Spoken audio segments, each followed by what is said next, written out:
Welcome. I'm Sebastian Mahfood, and you're listening to WCAT Radio, the on-air wing of En route Books and Media, bringing you the dulcet sounds of Catholic wisdom.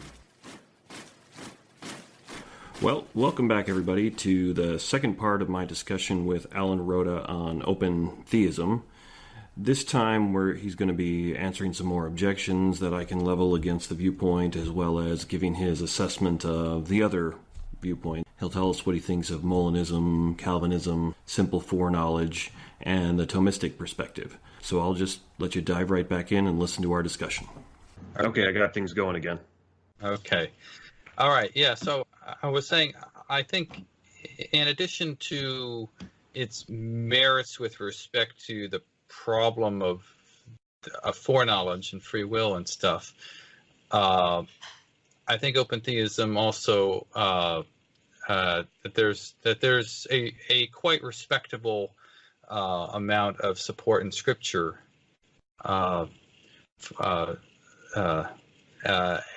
least as much, I think, as for any of the other views that are in competition with it. Okay. So there's this. I won't list a large number of verses or anything, but there's a number of places in both the Old and New Testament that indicate that God operates with contingency plans and adjusts according to how his creatures decide to act.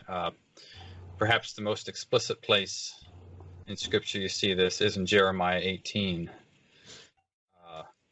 where he says, "If at any time I announce that a nation or a kingdom is to be uprooted, torn down and destroyed, and if that nation I warned repents, then I will relent and not inflict on it the disaster I had planned. And if at another time I announce that a nation or a kingdom is to be built up and planted, and if it does evil in my sight and does not obey me, then I will reconsider the good I intended to do for it." So it seems like we have a case here where there's a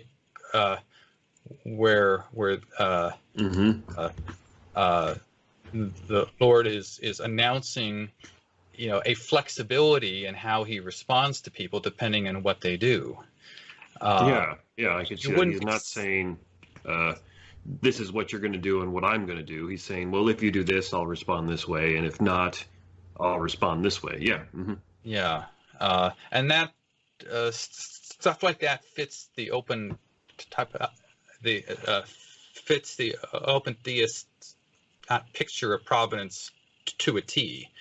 I think it'd be somewhat awkward for a Molinist or a Calvinist to take that passage at face value. For example, you have to do some creative hermeneutics. That's kind of ironic, because I've often heard people accusing open theism of doing creative hermeneutics. So and I think all of the views have to do that at some point. I think the position, this is why I don't maintain that the biblical case for open theism is anything like a knockdown, drag-out argument or anything like that. I think it's more, would say it's on par with its competitors.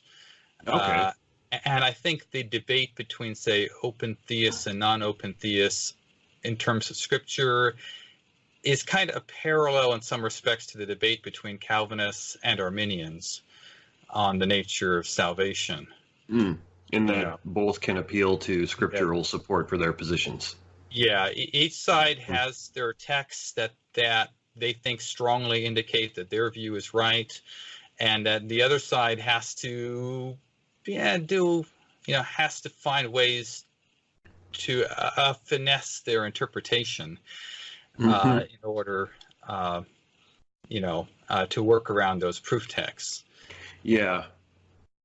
I'm of the opinion that almost all of our theological and philosophical models have to do that to some extent, because Scripture doesn't seem to have been written in the way theologically and philosophically minded people wish it was. It's written in much more everyday language rather than philosophically precise language, which often leaves it open to multiple interpretations. And I think almost always, whatever view you take, whether you're a open theist like yourself, a Molinist, a Calvinist, whatever, there's always going to be texts that are going to be like cause you problems and not quite fit with the way you wish they were. So yeah, I think that's right. Yeah. So anyway, I know you wanted to talk at some point about my view on kind of the alternative kind of theories of foreknowledge and divine providence and stuff, and also some objections to open theism. Yeah, well, why don't we go through some of the objections? You've already covered some of these things, so this should be pretty quick. But like I've listed a couple of objections here. The first one is that it seems to me that I know in some senses the future, and so why not God? And so we've talked about this a little bit already, but like I know in many senses that the sun's going to rise tomorrow. I know that absent something preventing me from doing that, I'm going to drink a cup of coffee pretty quickly within getting up tomorrow. And I know because I know my wife that if we're watching a movie, odds are even if she doesn't enjoy the movie, she's going to watch it through the end because she has a need to complete things. And so there's many things like that where I can say I know the future in this sense. Maybe not in an absolute sense, not in a complete sense, probably not in the same, well, not probably, definitely not in the same sense that God does. But if I can know those things about the future, why couldn't we say that God knows the future? Why do we have to say it's open? I think we can say that in whatever sense you can know the future, God can know the future too, just as well. But I would add that there's a difference in degree in between how God knows things and how we know things.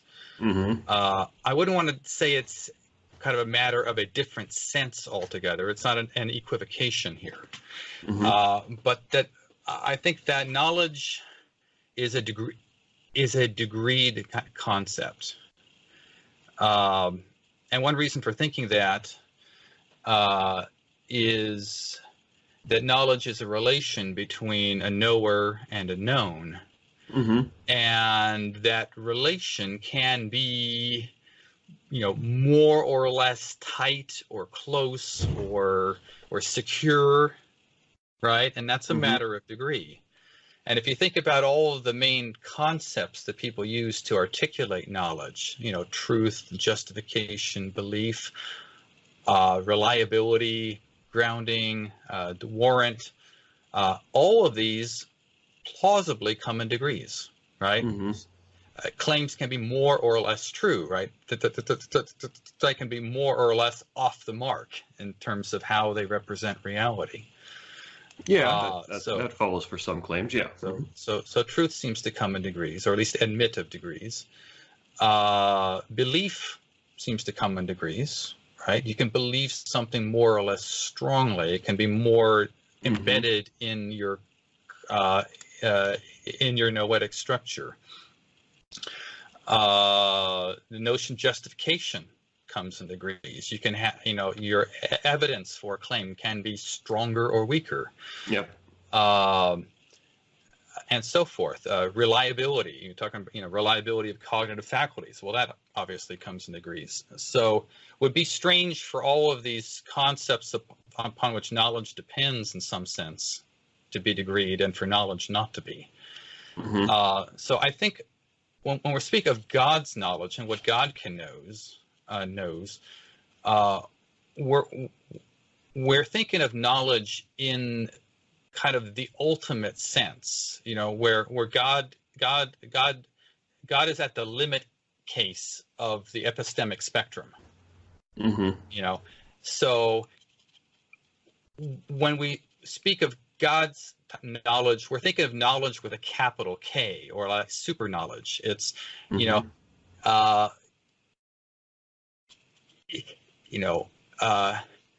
human knowledge, for the most part, is fallible, whereas divine knowledge is infallible.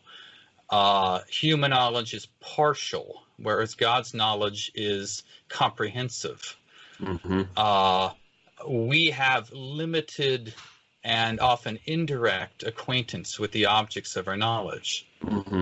God's acquaintance is immediate with and extends to all of reality. So, and so forth. So, if we use the word knowledge in a human type level sense, well, we can say,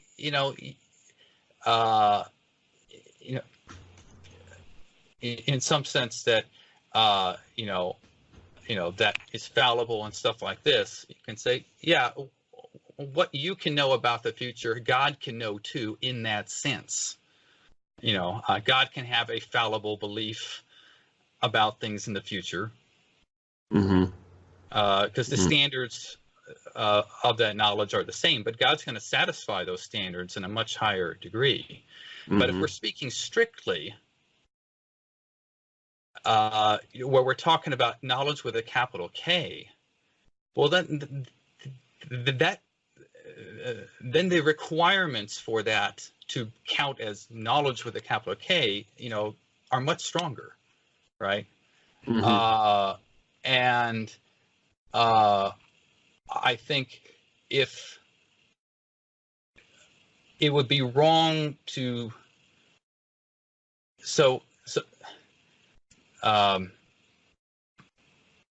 do I want to say it? Let's see what I wrote down here. Oh yeah.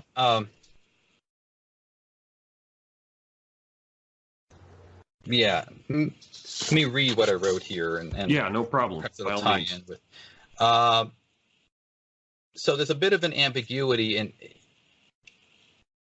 in the way that we use the way we speak of knowledge. With respect to humans, most epistemologists adopt a fallibilist conception, meaning that your justification or grounding doesn't have to rule out the possibility of error for you to rightly be said to know something.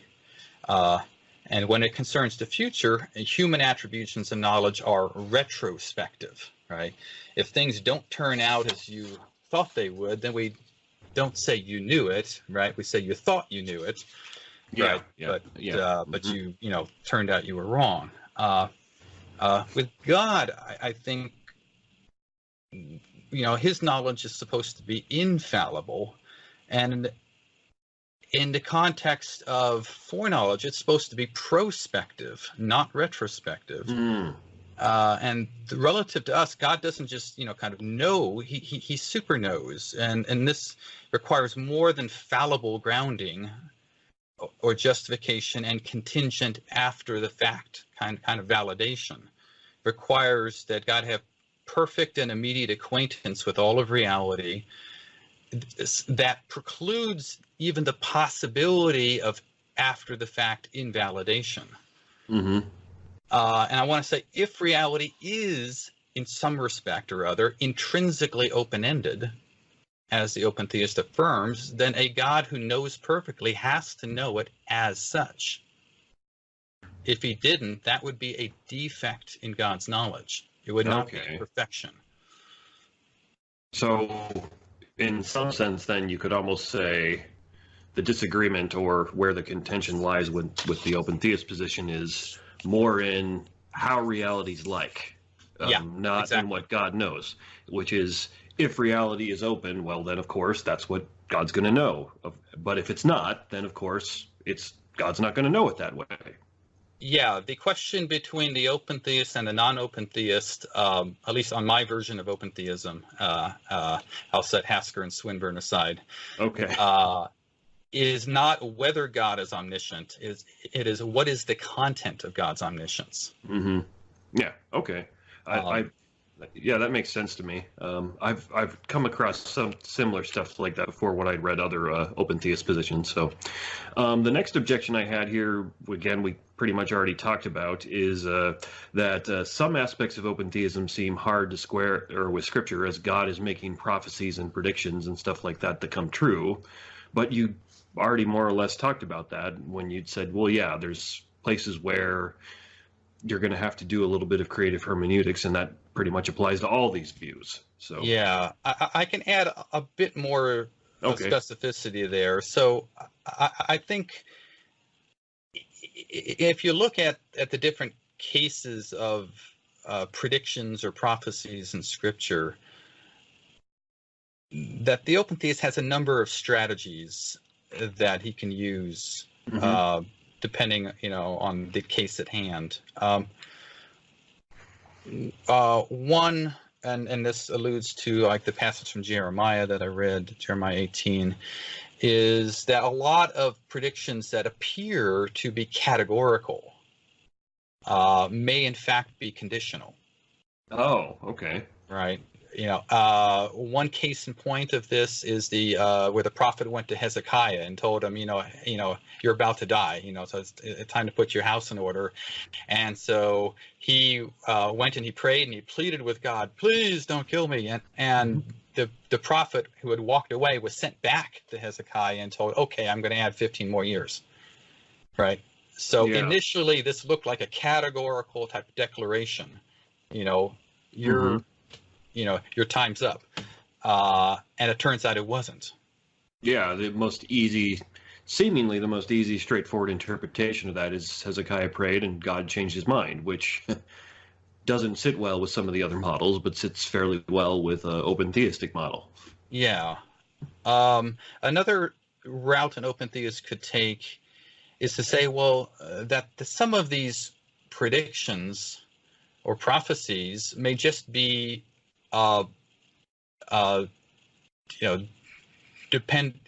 may just be reflections of God's kind of unilateral intention to bring something about. God's going to make sure it happens one way or the other. So it would be like when, I don't know, one of the Roman emperors would say to the barbarians, I'm going to come there and destroy you. He doesn't know that the future in the sense, but he has the power where he can probably make that happen if he's determined enough.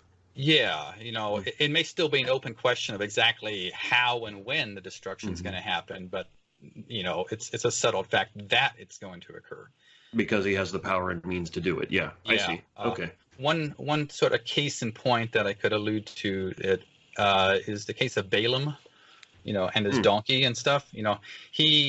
He had been commissioned by one of the hostile kings around Israel to issue a curse upon Israel, and I guess he was traveling somewhere on his donkey to go and do that, and God somehow spoke to him and told him, "Don't do this."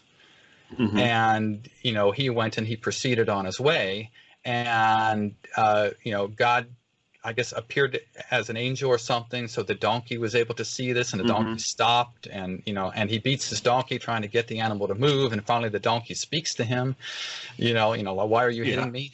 And it seemed that God directly kind of intervened at this point and put a roadblock, as it were, in his way, so he couldn't do something that he wanted to do, had intended to do, but God decided he wasn't going to do it. He wasn't going to allow that to happen.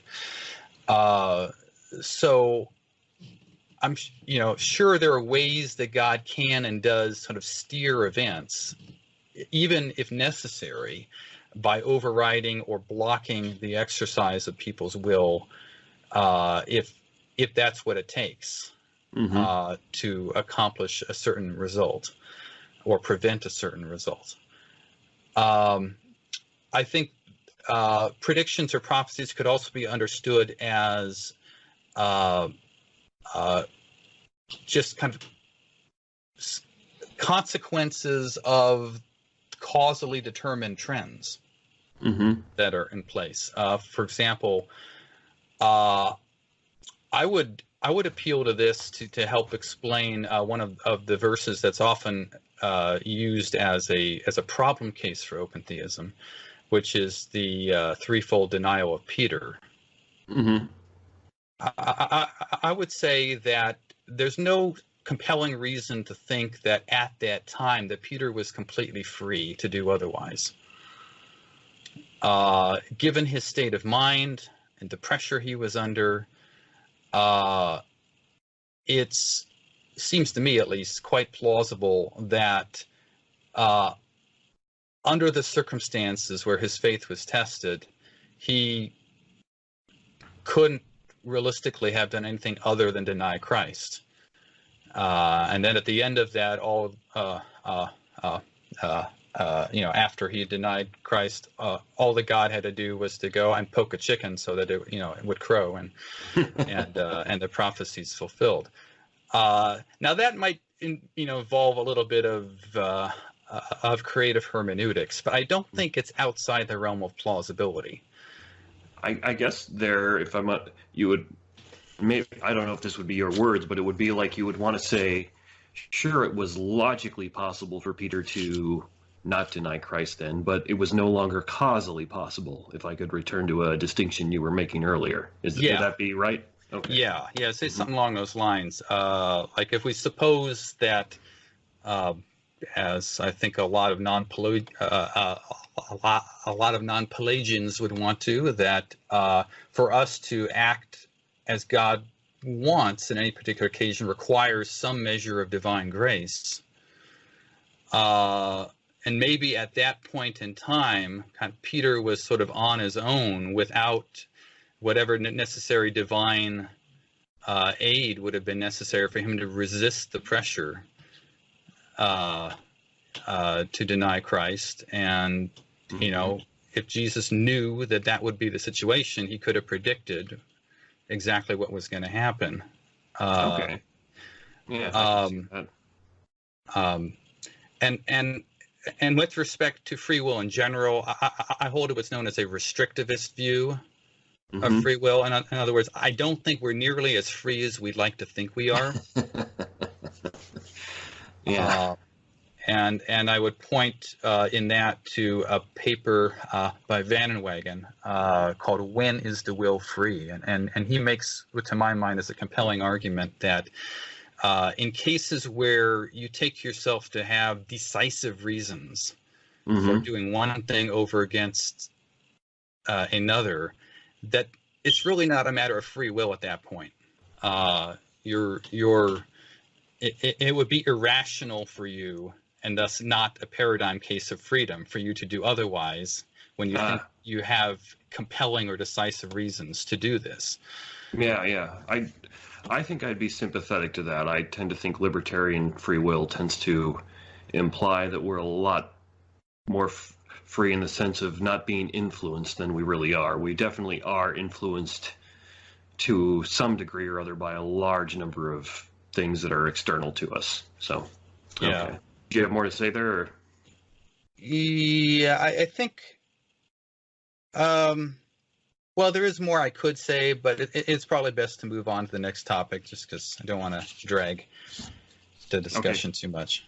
Okay. Well, moving on, you've actually already answered the next objection I had, which is that it seems to me that second premise in theological fatalism, as you put it, let me back up here, necessarily Q, or as I'd put it, necessarily God foreknows X, I would say that seems to be false, because it's just obvious. It seems obviously the case that God could have done otherwise. We could have been talking tomorrow. God could have decided not to create me. He could have decided not to create you. But you've already pretty much responded to that in how you characterized the problem by saying, well, you want to use a different sense of necessity, which isn't so as strong. If you weaken the sense of necessity, that kind of undoes that objection. So yeah, that's right. Yeah. Okay. If the argument was framed in terms of logical or metaphysical necessity, then I think that objection would have considerable bite.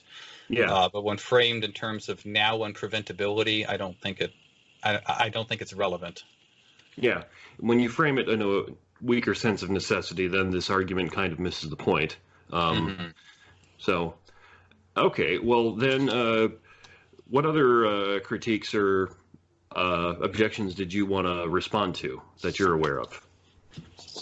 Well, to my mind, I think probably the most influential objection to open theism, or at least I think the reason that keeps a lot of people from accepting it who otherwise, might be attracted to it, is I don't really have a standard name for this, but something like it's not sufficiently in line with the tradition objection. It's too new, something like that. Something like that. And I think that objection does have some force. Anyone who is theologically conservative should, as I tend to be, should feel the pull of that. You don't want to buck the tradition unnecessarily.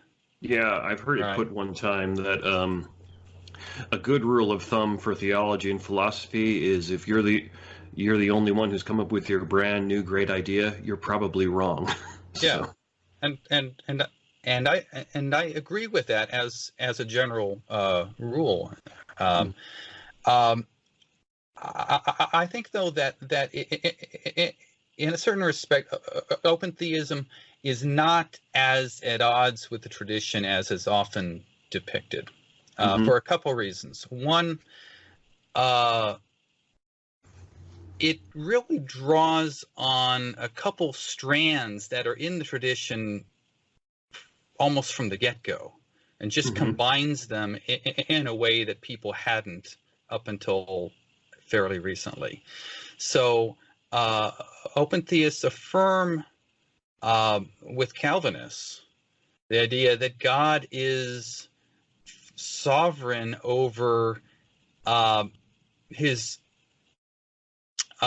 say that put it this way.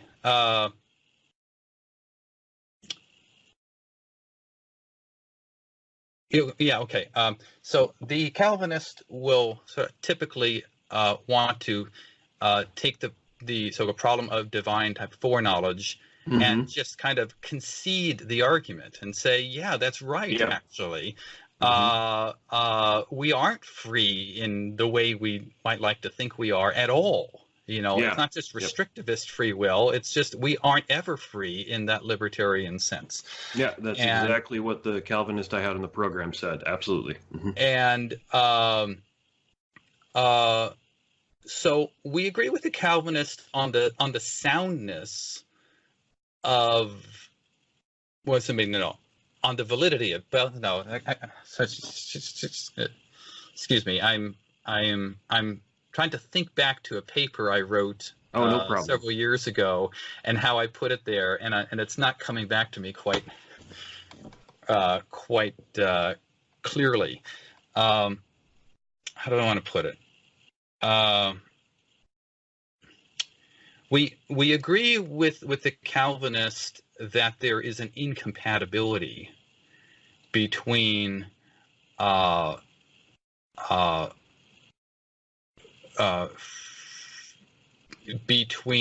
human freedom as most people like to think of it, and divine foreknowledge as most people tend to think of it.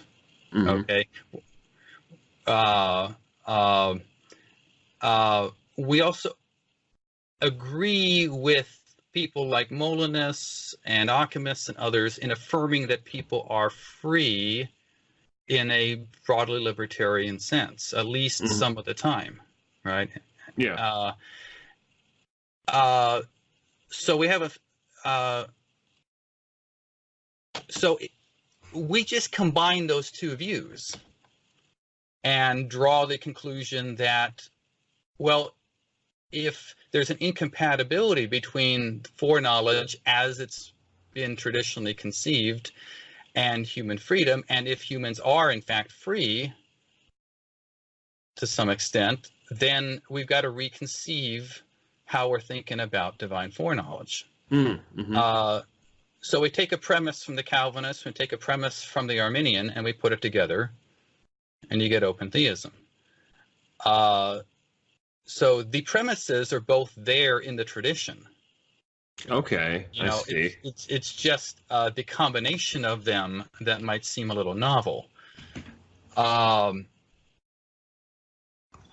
other point I would make in response to the, it's not traditional enough is exactly what is the normative weight of the tradition on this topic.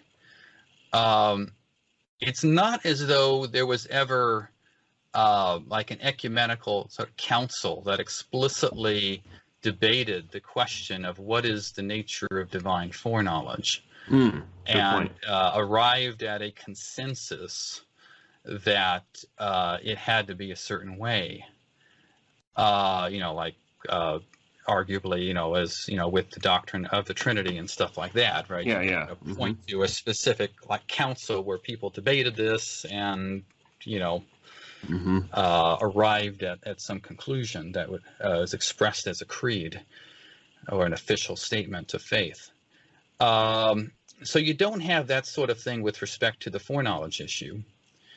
Instead, what you have, it seems to me, and I haven't looked real closely at the early history of Christian theology, but I've read some books that have looked at this, like a recent one by Ryan kind of Mullen called "The End of the Timeless God," and he points out that a lot of these early sort of views about God that came to form the package known as classical theism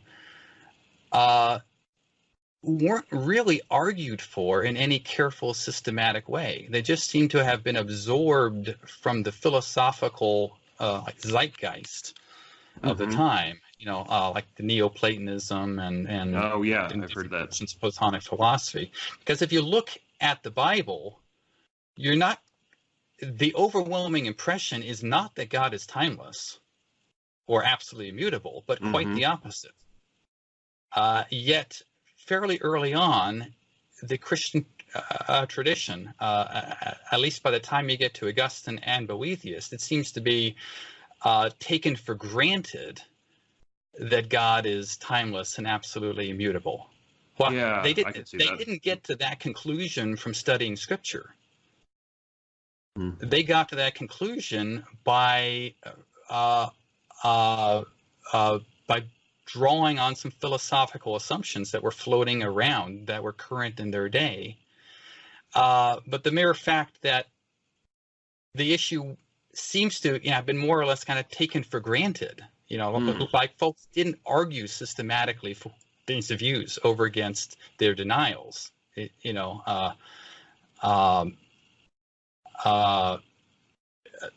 suggests, that we never had the kind of robust debate that we have today, like in the 20th and 21st type of centuries, about the nature of like passibility and divine temporality or timelessness and things like that. Those issues, weren't debated in a systematic way until much, much later. Okay, yeah, I get your point there. Yeah, I've heard it said that Scripture clearly teaches that God is eternal, but then does that mean he's timeless, or does that mean he's in time with no beginning or nor end? Well, it doesn't really specify. And I can see your point that they probably did pick up some of the ideas from Platonism or whatnot, that there was something better about timelessness, and just conclude, well, he's God, therefore, if timelessness is better, he must be. The argument's something like if anything that changes must change either for the better or the worse. God can't change for the better because he's perfect. God can't change for the worse because he's essentially perfect.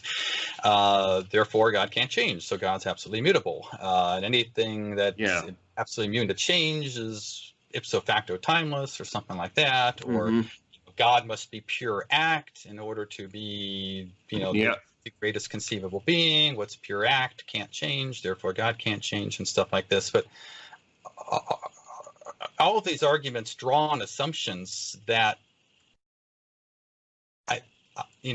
while they seem compelling to some people today, don't seem compelling to me at all. And to a great many people who've looked at it subsequently. So, those are the arguments my Thomas friends have given me, and the part I'm most suspicious about is I don't see why change has to always be for the better or always be for the worse. Why couldn't it be neutral? So yeah, I agree, yeah. And that's and we've argued about that many times. So, oh well. Okay. I think that's all covering all the objections. So, are you ready to move on to your critiques of the other views? Yeah. I think I can do that fairly quickly. I think. Let's first start with Molinism. Then, how about that? All right. Molinism. I used to be a Molinist, so I think I understand the view well. I was never content as a Molinist, though, because I was always nagged by things like the grounding objection and stuff like that. And I felt that all the responses that Molinists like Bill Craig and others gave were just cheap and dismissive responses, not really ones that put the worry to rest. I thought the grounding objection to Molinism is the strongest objection there is to it for a while as well. I'm sorry, go ahead. So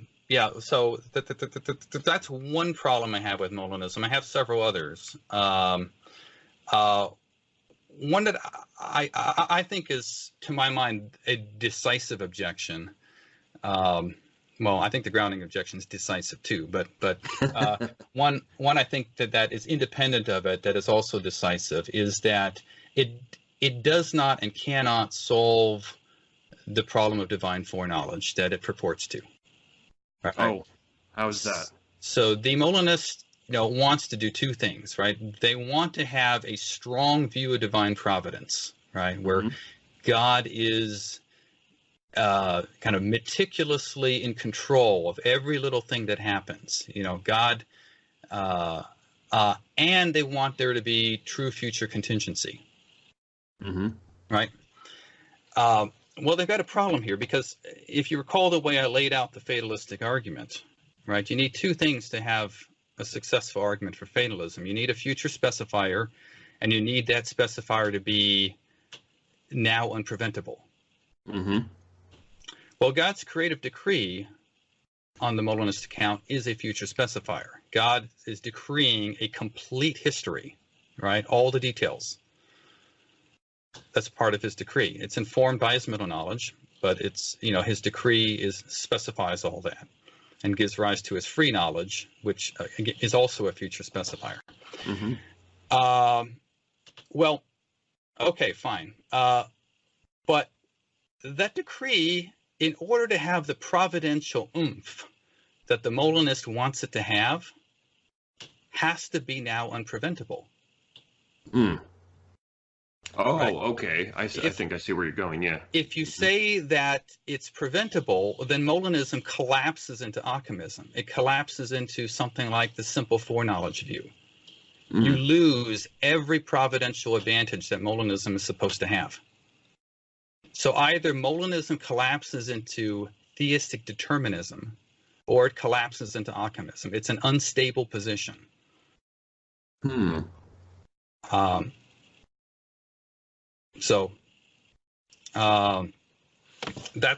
probably is my chief objection.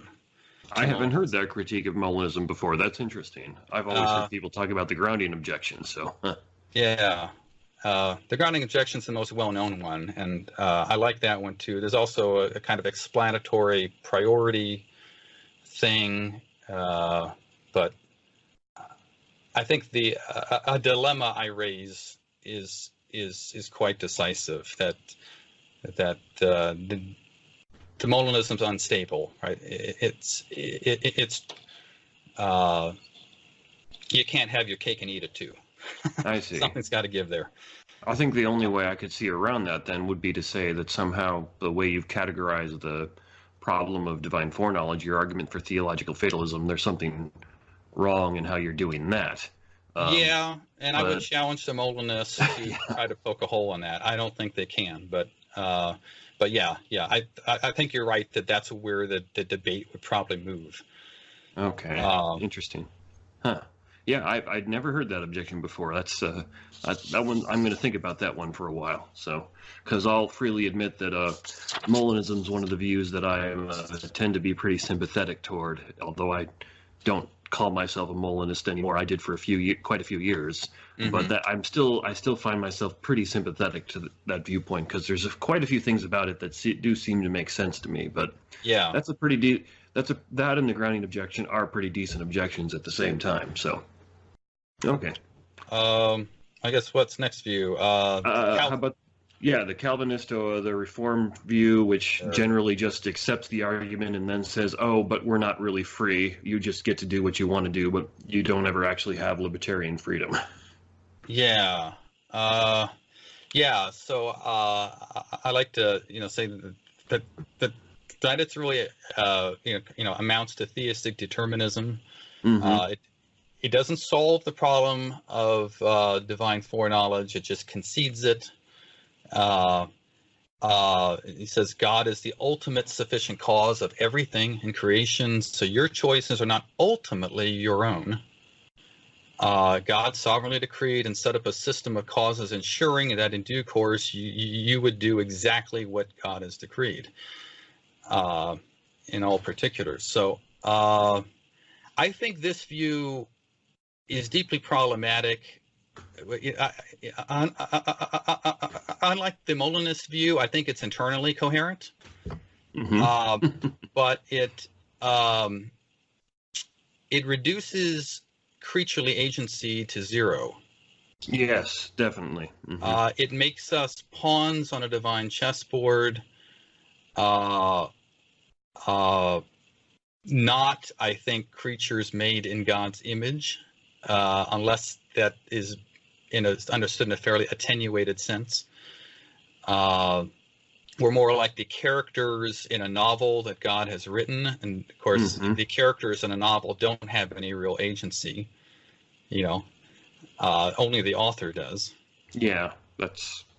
It also has the implication that if there is genuine good and evil on the creaturely level, well, then God is the author ultimately of that evil.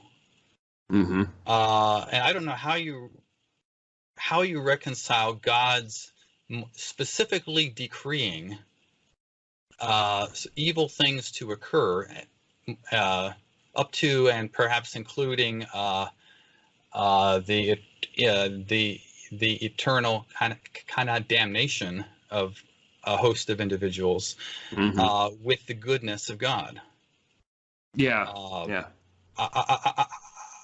I think theistic determinism makes the problem of evil intractable. Yeah, that's been my main objection to that. Is when I was talking to my guest who was a Reformed or Calvinist on this, that was my main objection as well.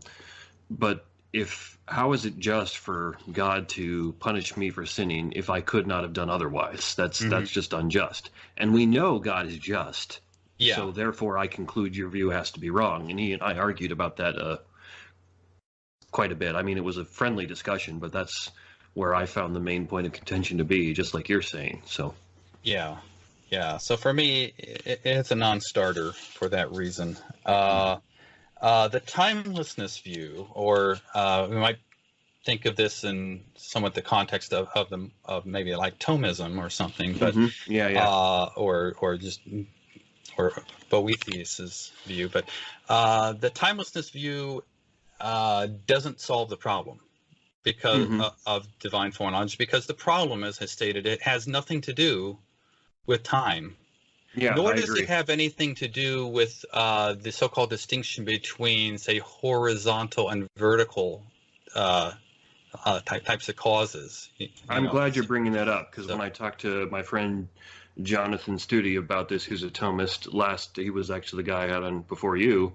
That was the exact distinction he appealed to. He agreed, timelessness, that doesn't matter. But then he wanted to make that distinction you're talking about now. So.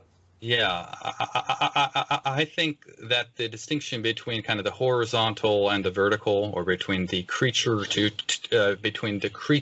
creature type causation and the divine to creature, and the God to creature causation, is irrelevant. Just like the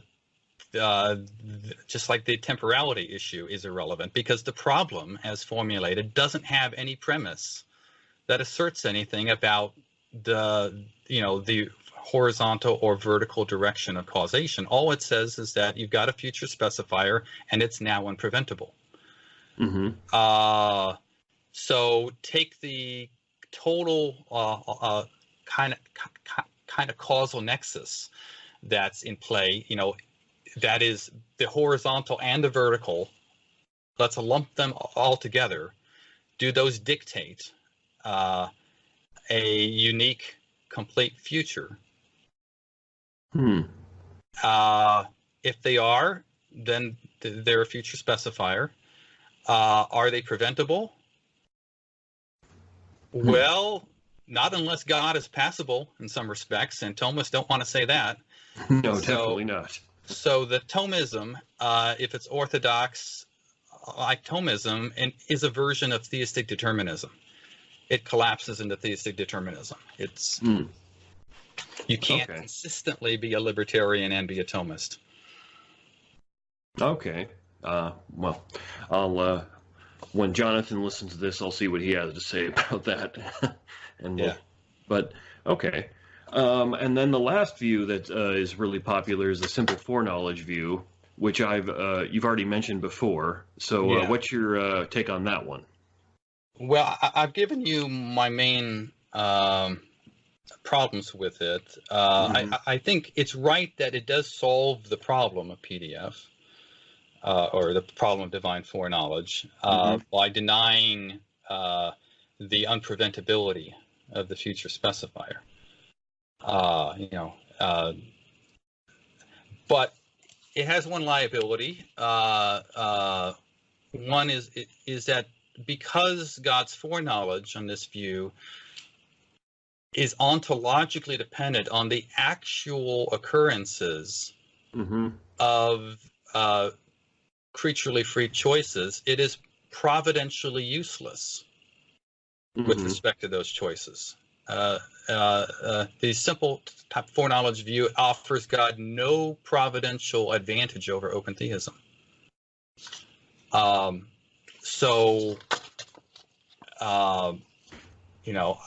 I think its only alleged advantage is that it's maybe more in line with traditional views of divine, of God's, of the foreknowledge of God. And therefore, you can run the open theism is not sufficiently a traditional objection there, and find some leverage. But beyond that, I think, as I mentioned earlier, it runs into a grounding problem and an explanatory dependence problem, right? So we ask, what, in virtue of what is it true now that some future contingent event happens tomorrow? Well, it can't be in virtue of any system of causes in place now, because we're assuming this is a future contingent event, nor can it seems to me be true in virtue of the event tomorrow, unless we suppose that event tomorrow already exists. So we have to help ourselves to a block theory of time. But that's going to run into a problem, because how is a block theory of time to be reconciled with future contingency? If you have a block, all these events exist, and you want to avoid fatalism, like the block provides you a future specifier. So to avoid fatalism, you have to say that the contents of that block are now unpreventable, at least insofar as they pertain to future contingents. But anything that's ontologically dependent on a future contingent is going to be itself a future contingent. Mm-hmm. So if the contents of this static block are dependent on future contingent events, then the block itself can't be a static block. Yeah, I see. So there's a tension there between the block theory of time and future contingency, but without the block theory of time, you have no grounding for the truth of the propositions about future contingents. Mm-hmm.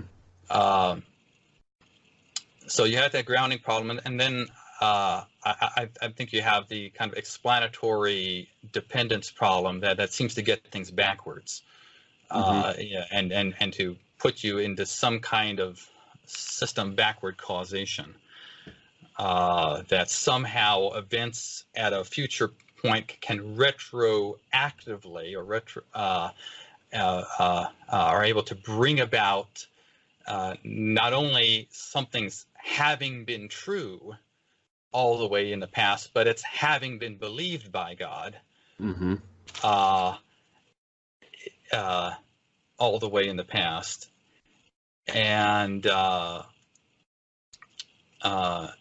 just don't see how causation or can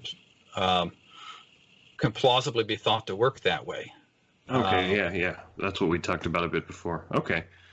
Well, then moving on, I've got my own theory on how to solve this that I've been working with a little bit, where I just kind of say, well, look, if you just define what knowledge is, even define foreknowledge, and then what freedom is, there just isn't any conflict between this. And I've read that out on this program before, and I sent you the text. So what did you think about that idea? Did you think that is really just another one of these views rehashed, or is it something original, or does it not even work at all? So I did look at your proposal. I don't think it works for a couple different reasons. Okay. One, your objection to the argument, or the problem of divine type of foreknowledge argument, rests upon denying the second premise. Oh yeah. And I think your denial of that was predicated upon interpreting necessity in a much stronger way than is necessary. Yeah. So interpreting it as something like a metaphysical necessity. Yeah, I definitely taken it in a stronger sense than you've laid out here. That's certainly true. I think also your proposal on knowledge, you're suggesting that God needs no justification for his beliefs, so that all God needs is for there to be truth, and that's it. And yeah, I think that moves in the wrong direction for understanding God's knowledge. If you recall, as I spoke earlier, I argued that knowledge is a degreed concept, and divine knowledge should be kind of the maximal degree of that. Rather than dropping justification out, we should see divine type knowledge as requiring absolute or perfect justification. And this is achieved by God because he has perfect acquaintance with all of reality. All the facts are there. So I don't know how. Yeah. So I would resist that proposal in your. Okay. And where I think this would push towards an open theist type of solution, I would say, if the nature of reality really is such that the future is causally open, that there, then a God who knows things perfectly should know it in that, should know it as such. Yeah. And it would be a strange kind of disconnect for God to, know something open-ended in a closed-ended way. Where does God get that extra information from? Mm-hmm. That picks out the, one possible future as the unique actual future. Where does that extra information come from? Mm-hmm. If it doesn't come from God's creative decree, as on some version of theistic determinism, God knows it because he wills it. Or if it's not inherent in the causal structure of reality, again, some version of determinism, or if it's not there in some kind of in the ontology of a block universe, where does this information come from? I see. Mm-hmm. It can't just come out of thin air, otherwise it's not really knowledge, right? Mm-hmm. So okay, well, I appreciate the critique. That's not an idea that I was like committed passionately to or something. It was just something I wrote in an essay a while back and thought, oh well, maybe I'm onto something here, maybe I'm not. It'd be interesting to hear what other people think about it. So yeah, I appreciate it though. Yeah. Okay. Well, I guess we're about finished up. You've got your own website. What's your website where people could find out more about you? AlanRhoda.net. That's spelled ALANRHODA.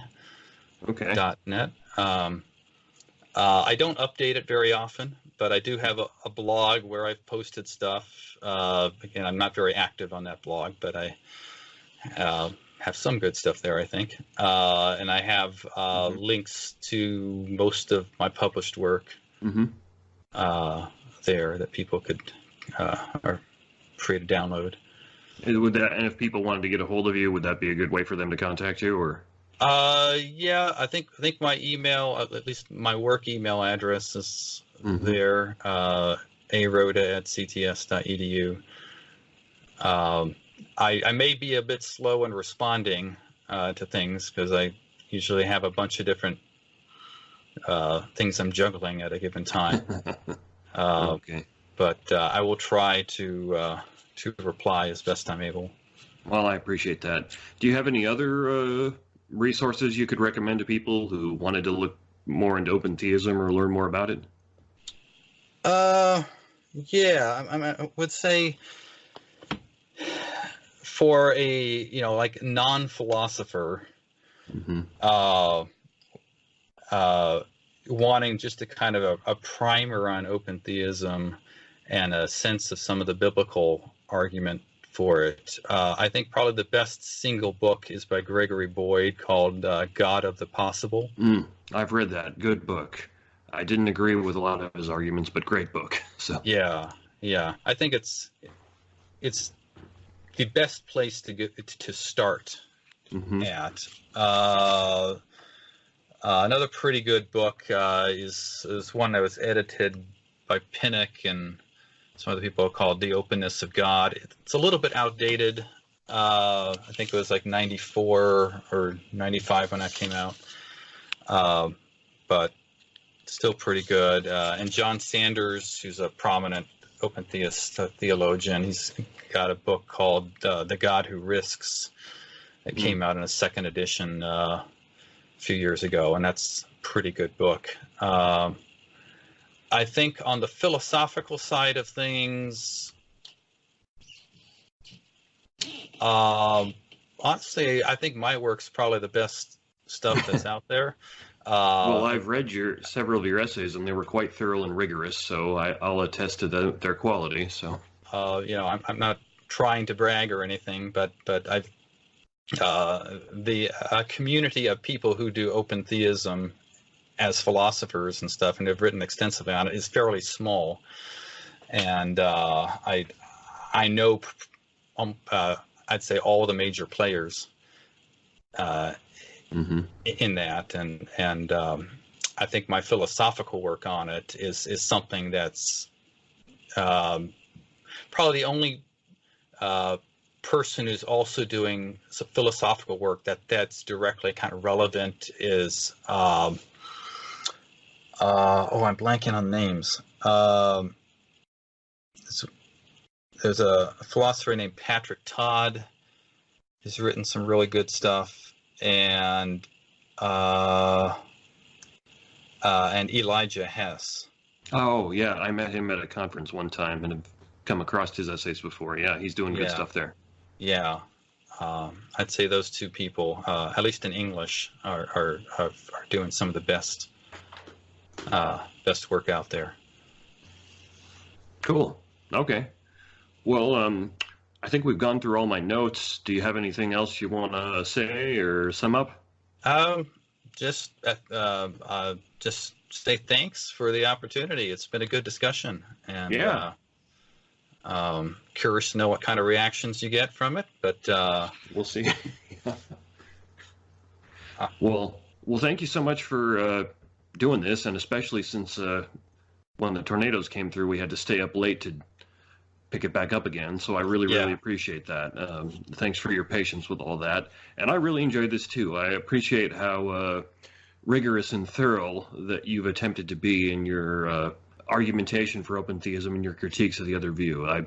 The analytic philosopher in me loves it when other people try to be rigorous and thorough. I just drool over that. So thank you for that. All right. You're great. And if you ever want to pick up the discussion at some point, maybe on a future podcast or some related topic, I'd be happy to consider that. Okay. Yeah. Well, I'll go ahead and stop things then. And thanks again. All right. Take care. Okay. You too. God bless. All right. So that's the open theist perspective on the problem of divine foreknowledge.